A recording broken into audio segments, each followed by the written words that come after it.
This week, we will continue with our study of energy, looking a little more closely at energy in terms of how it transfers from one form to another.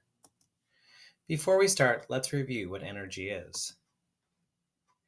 It's the ability to do work to get the job done. Energy cannot be created or destroyed. There are two main types of energy: potential energy and kinetic energy. An object's gravitational potential energy increases or gets bigger as it moves away from the center of the Earth. Energy is often described in terms of its source. Forms of energy include thermal, electrical, chemical, sound, nuclear, mechanical energy, and light energy. So, how does the flashlight exactly give us light energy? Where did it come from?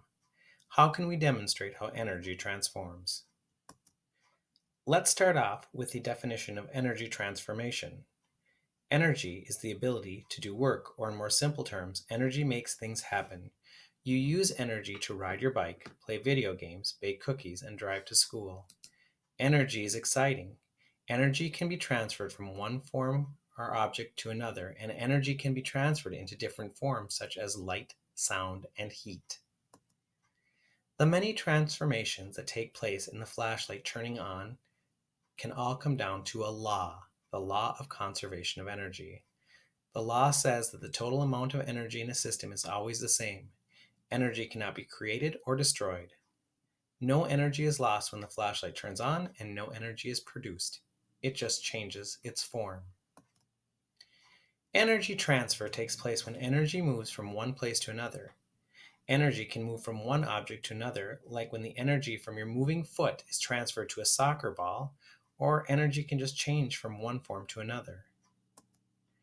When energy in a battery is used to power an electronic device, chemical energy is transformed into electrical energy, which moves along wires.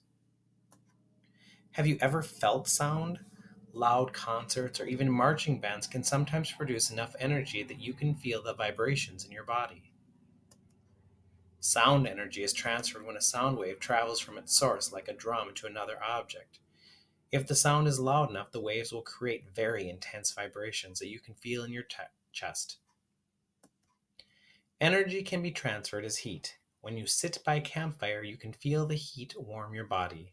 The heat from the burning wood is transferred to your marshmallow, causing it to get soft and gooey, perfect for s'mores.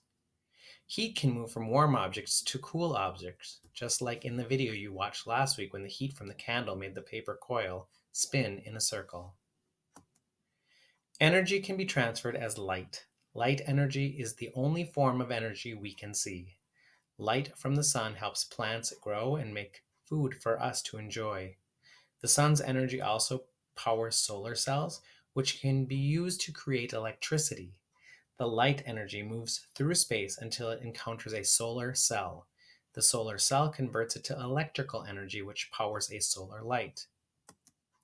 Can you follow the flow of energy from the sound? It moves from the sun to the solar panels to radios to produce music that we can hear. What happens when we light a candle? How many forms of energy transformation can you follow? Mechanical energy to light energy when the match is lit. Light to heat when the wick starts to burn. Don't forget the light energy also produces heat energy that can burn your fingers. What about the wind? It starts out as mechanical energy that turns the blades of the windmill, producing electrical energy to pump a pump or power a generator further down the line.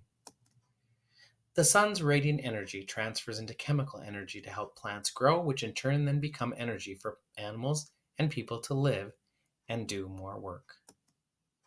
So, in review, where would we be without energy and energy transformation?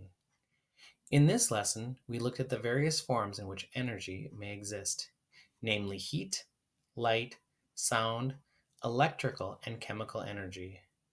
We also learned that these forms of energy may be transferred from one form to another without loss. What was the name of this law? It was called the Law of Conservation of Energy.